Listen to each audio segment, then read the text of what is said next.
Tie शब्द से तो आप सभी वाकिफ होंगे। इसका इस्तेमाल लोगों को करते देखा भी होगा और आपने भी किया होगा। अधिकतर जब लोग ऑफिस में फॉर्मल्स पहनते हैं तो टाई भी साथ में पहनते हैं या इंटरव्यू देने जाते हैं तो टाई का उपयोग करते हैं। क्या आपने कभी सोचा है कि टाई का इस्तेमाल लोग कब से कर रहे हैं और इसकी शैली की प्रवृत्ति कैसे विकसित हुई? आइए इस वीडियो के माध्यम से हम आपको टाई के इतिहास और उसके विकास के बारे में बताने जा रहे हैं।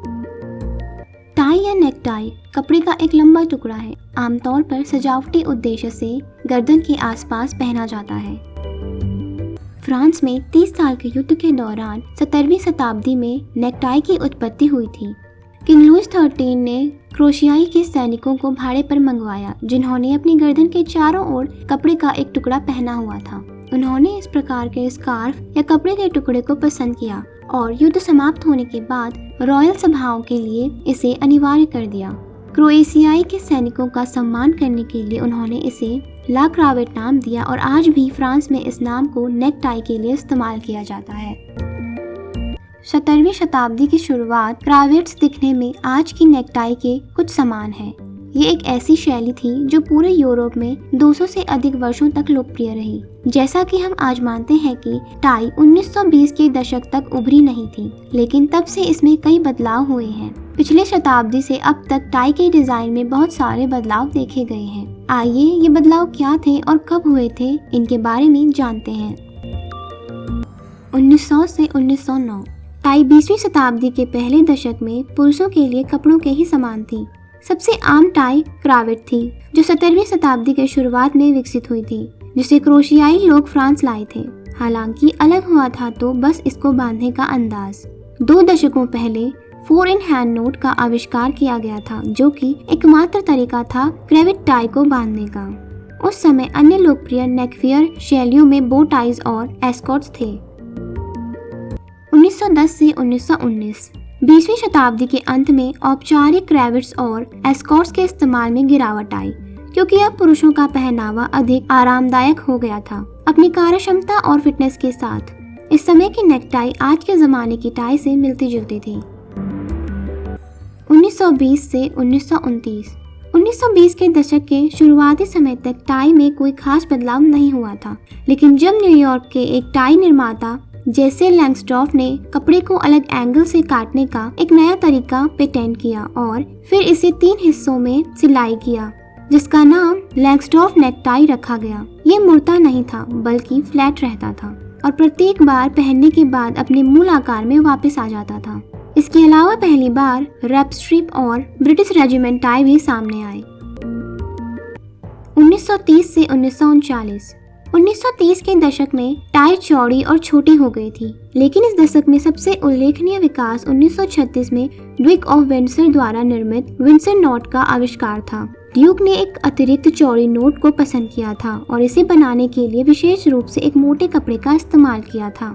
कहा जाता है कि एक नई प्रकार की नोट का इस्तेमाल किया, जो कि सामान्य कपड़े से एक बड़ी नोट को बनाया जा सकता था। 1940 के शुरुआती समय में नेक टाई में कोई खास परिवर्तन नहीं आया था।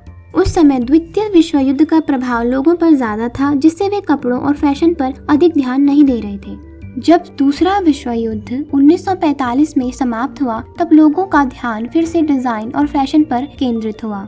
टाई पर रंग अब और गहरे हो गए थे, नए पैटर्न उभर रहे थे और एक नए टाई निर्माता ग्रोवर चेन शर्ट शॉप ने भी महिलाओं को प्रदर्शित करने वाली नेक टाई संग्रह को बनाया था। 1950 अगर 40 का दशक सुपर वाइड टाई के लिए जाना जाता था, तो 50 का दशक बिल्कुल उसके विपरीत था।